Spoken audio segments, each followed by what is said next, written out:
Hello everyone, good morning, welcome to my another mini blog. এটা ছিল একটা Sunday, আর এখানে আমি, মা, বাবা আর তরিকে নিয়ে বেরিয়ে পড়েছিলাম দক্ষিণেশ্বরের উদ্দেশ্যে। হ্যাঁ, ফাইনালি তো দক্ষিণেশ্বর চলে এসেছিলামই।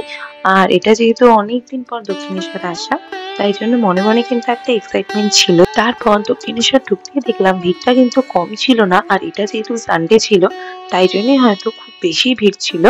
তারপর যাই হোক, গাড়ি থেকে তো নেমে পড়েছি, আর এখন যাওয়া যাবে মেন মন্দিরের দিকে। তার জন্য জুতো, ব্যাগ, ফোন যেরকম রাখতে হয়, তো সেইগুলোই নিয়ম মতন রেখে দিয়েছিলাম। আর তাই জন্য কিন্তু এইখানে ভিডিওটা আমি স্টপ করেছিলাম। আর এটা হচ্ছে মন্দির থেকে বেরোনোর পরের ভিডিও। আর যেহেতু বললাম সানডে ছিল, লাইন কিন্তু সেই বেলুড়ের জেটির দিকে লাইন চলে গিয়েছিল। অনেক ভিড় ছিল, প্রায় 1.5 ঘন্টা লাইনে দাঁড়ানোর পর আমাদের পুজো কমপ্লিট হলো। তারপর মন্দির থেকে বেরিয়ে একটু চারিপাশটা একটু ঘুরে দেখলাম। আর তরিরও বেশ ভাল লাগছিল, কিন্তু আমার কিন্তু এই ভিড় দক্ষিণেশ্বর একদম ভাল লাগছিল না।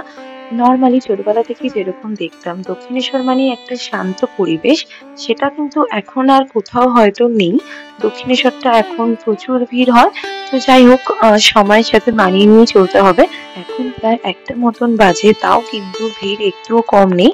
তো আমাদের পুজো তো প্রায় 1.5 ঘন্টার মধ্যে দেওয়া হয়েই গেছিল, আর এখন আমরা চলে যাচ্ছিলাম ভোগের দিকে। আমরা যখন লাইনে দাঁড়িয়েছিলাম ওখান থেকে কুপন কেটে নিয়েছিলাম। এটা কিন্তু মেইন মন্দিরের যে ভোগ সেটা আমরা পাইনি, কারণ ওইটা 1:30টার মধ্যেই কাটতে হয়। তো এটা রামকৃষ্ণ মন্ডল বলে একটা পিছনের দিকে একটা বাগান বাড়ি আছে, ওখানের ভোগ কাউন্টার থেকে আমরা মানে কুপন কেটেছিলাম। তো তাই জন্যই ওখানে যাচ্ছিলাম। আর এখানে কিন্তু তরি খুব এক্সাইটেড ছিল, তরি খুব ভাল লাগছিল আর কি বেরিয়ে।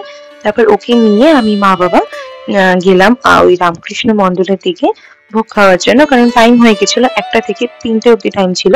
নর্মালি অনেকদিন পরে যদি কেউ দক্ষিণেশ্বর আসেন তাহলে কিন্তু হয়তো চিনতেই পারবেন না, কারণ এখানে অনেক নতুন নতুন কনস্ট্রাকশন হয়েছে।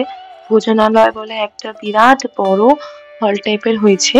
তারপর কার পার্কিং এর ভিতর দিয়ে আমরা হাঁটতে হাঁটতে চলে গেলাম সেই গঙ্গার ঘাটের দিকে, যেখানে আমরা ভোগের জন্য কুপন কেটেছিলাম। আর এটাই হচ্ছে সেই রামকৃষ্ণ মন্ডল যেখানে ভোগ খেতে এসেছিলাম আমরা। আর এটা হচ্ছে একটা বাগান বাড়ি তখনকার দিনের। আর এখন আমরা বাড়ির দিকে রওনা হই। আর আজকের মতন টাটা।